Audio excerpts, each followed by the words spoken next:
November of 2013, a Reddit account that's since been deleted made a post on the Let's Not Meet subreddit. r/Let's Not Meet is a subreddit where people share actual true scary encounters they've experienced. The poster explains how he had just found the subreddit and wanted to post an experience of his own. He lived in Brisbane, Australia at the time. He recalls how his dad had just purchased Foxtel, which was cable TV in Australia. Only the TV in the lounge room could use the cable box, but the poster really wanted to use it in his room downstairs. He didn't want to buy a second cable box, so he instead opted to buy an AV transmitter, a much cheaper option. An AV transmitter was basically a two-part piece of hardware. One piece would connect to the cable box upstairs in the lounge room, and the other would connect to the TV back downstairs. It would then transmit a wireless signal. This would allow him to receive a video signal to his TV downstairs. The first image in the post shows the TV in the room on the dresser. The poster goes on to explain how he and his sister were the only ones home when he decided he wanted to try and set it up. He connected the AV transmitter to the cable box upstairs and to his TV downstairs, but it wasn't working. He tried changing the channel, switching around the cables, nothing was working. That's when he remembered that the cable box upstairs wasn't even plugged in, so obviously it wasn't going to work. But the screen then started fuzzing in. After a while, a bedroom could be seen on the TV. Immediately, he pulled out his phone and took a picture. At first, he thought it was his bedroom, so he ran out. He went upstairs to tell his sister. They later went back down. The TV was still getting a signal, but they had no idea how. The AV receiver plugged in was somehow receiving a live feed. They were able to confirm that it wasn't the poster's bedroom, or any bedroom in the house. They waited until their parents got home, and when they did, they told them about it. All of them went down to the TV. This time, there was a man in the bedroom. The poster took another picture. He then explained how his dad recognized the man as one of their neighbors. Somehow, the AV transmitter was receiving their neighbor's camera feed. None of them really knew what to do. This went on for a week, and they started feeling kind of weird having access to this. The poster went on to explain how their neighbors had been having renovations done to their house. Workers would be at the place pretty much all day. They again tried turning on the TV to fix the signal. It was still showing their neighbor's bedroom, but this time they saw their neighbor's plumber. Eventually, he went right up to the camera and looked directly down the lens. He started messing with it before putting it back. The poster's dad told their neighbor about the camera, but they had no idea what he was talking about. He convinced them to let him go up to the room to try and find the camera. Hidden in the wall, he did find it. They immediately called the police. The poster didn't hear anything more for the next week, but they eventually asked their neighbors whatever came of the situation. Apparently, the police camped out by the house each night and found that one car in particular would always park right next to it at the same time. A man inside would pull up his laptop, but not get out of the car. He would drive off before the sun came up. The man was discovered to be the plumber, the man who planted the camera. That's where the post ends.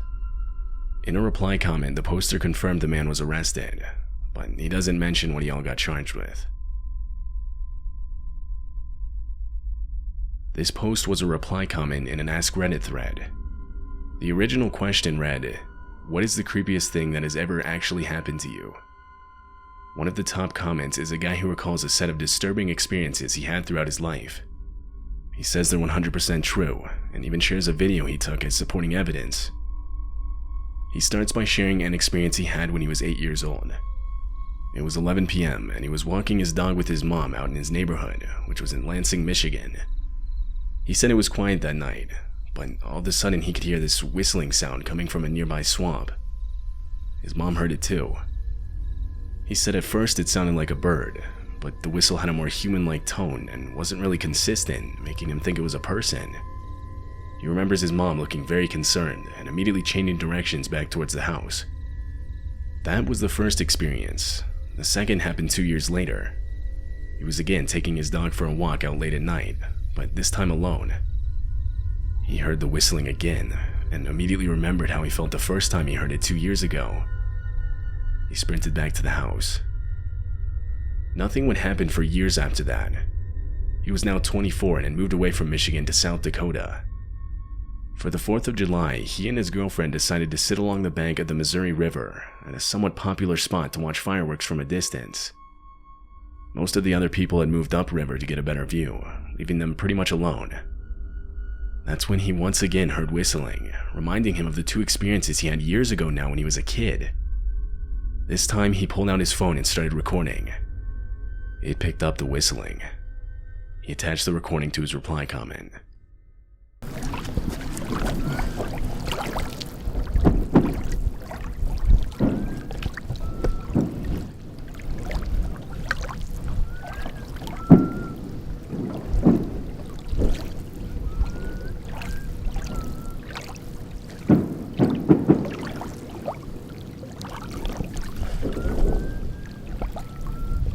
You whistling?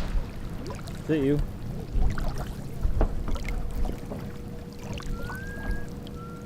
He questions his girlfriend, hoping that this time it was just her.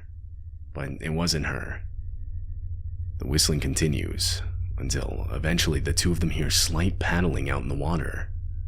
He turns the camera, and in the darkness you can just barely make out a man in a canoe slowly paddling towards them.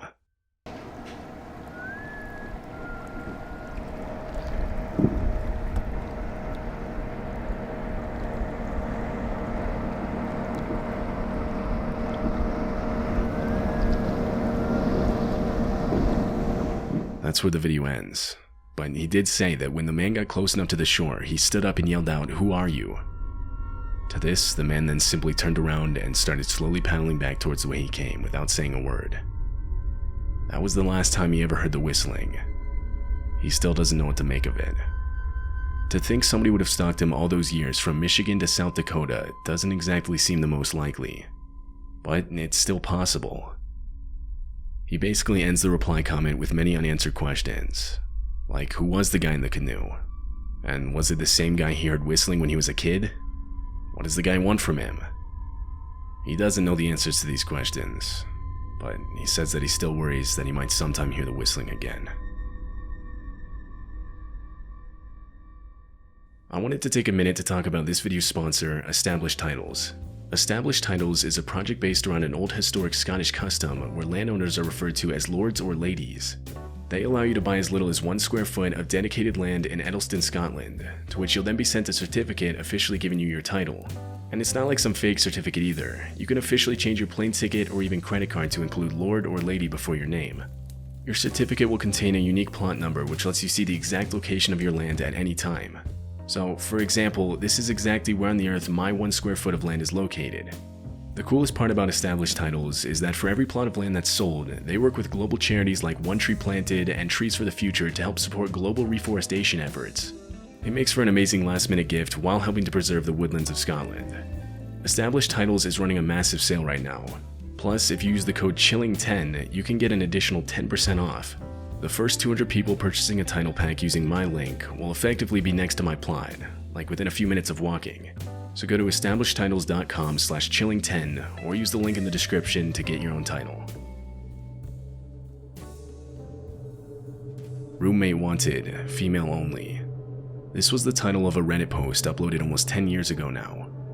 It refers to the title of a Craigslist ad a girl named Amanda had seen while looking for a place to rent. The post consists of her detailed experience. Amanda was browsing the internet when she came across the ad. The listing was for a room in a house for $225 a month, which was pretty cheap for the area. The occupant listed herself as a 23-year-old college student who wasn't comfortable living with any males. Amanda would get her own room and bathroom.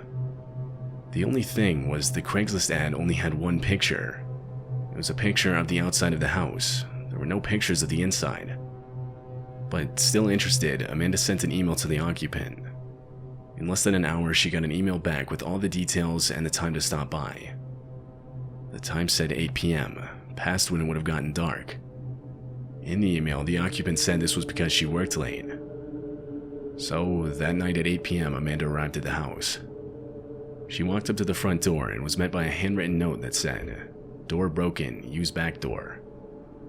She started walking around towards the back, and as she did, she noticed how unkempt the place looked. The windows were covered in dust, and the grass was way overgrown. She knocked on the back door. An older man opened it. At first, she thought she was at the wrong house, but the guy went on to explain how he was the landlord and that the occupant asked him to show her around.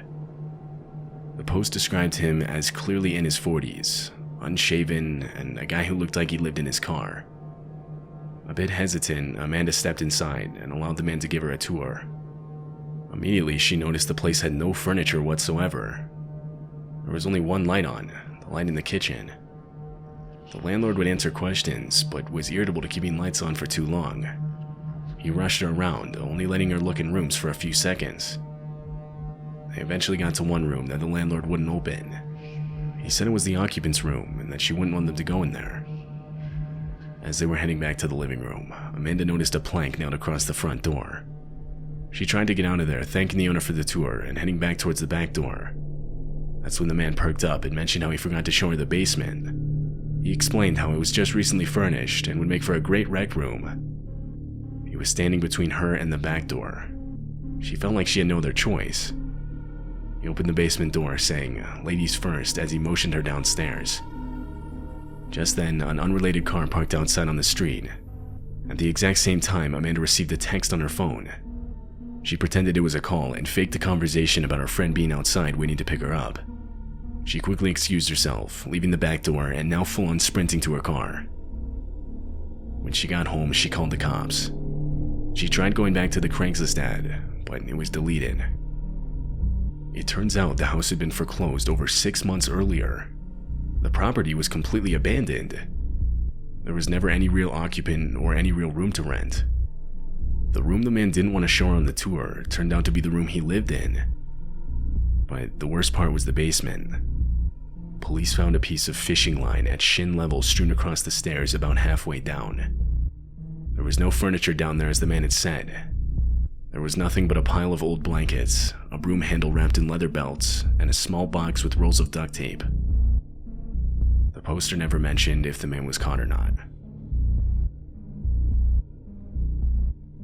In 2014, Jenny, a single mother, would make a post on Reddit titled "Experience Using Sleep as Android App."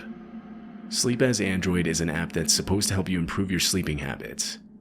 It's basically a more advanced alarm. It will track your sleep cycles and wake you up at the most beneficial time. One of the features of the app is that it records audio during the night. In the post, Jenny explains how she'd had the app for a few months. She would sometimes review the audio, but all she ever heard was herself coughing, moving around in bed, stuff like that. That was until one night, when at 2:04 a.m., the app caught something different. Jenny was going through the recordings to delete them when she found it. She posted the audio along with the Reddit post.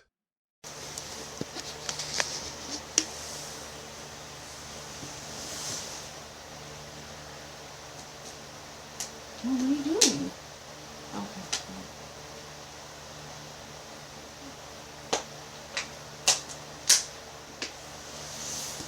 That's right. Clearly, a male voice can be heard responding to Jenny's sleep talking. She says, "What are you doing?" To which another voice quickly replies, "Nothing." Some clicking sounds then start up before the voice speaks again, although it's not clear what's said this time. The only two people in the room that night were Jenny and her 3-year-old. But the voice that's talking sounds much deeper, something that neither Jenny or her 3-year-old could have replicated. One Redditor took it so far as to test this. In a post titled, "The voice in the famous sleep app recording is not the woman talking to herself," he gives proof to prove his point. He basically goes into detail about how the human voice works, and that the pitch of the voice in the audio clip couldn't have been replicated by the woman. Her voice was just too high. He even reached out to her and got further samples of her voice to confirm this. This led many to believe that she was the victim of a home invasion, and that someone was in the process of searching her bedroom for things to steal. But to this day, we still don't know. The man in the audio clip was never identified.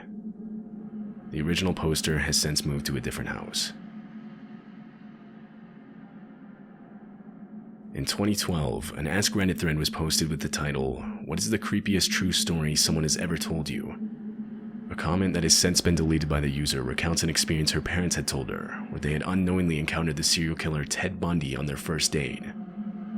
It was around the time in the date where the two would have said goodnight, when the male in the situation suggested they go for a midnight hike up Provo Canyon in Utah.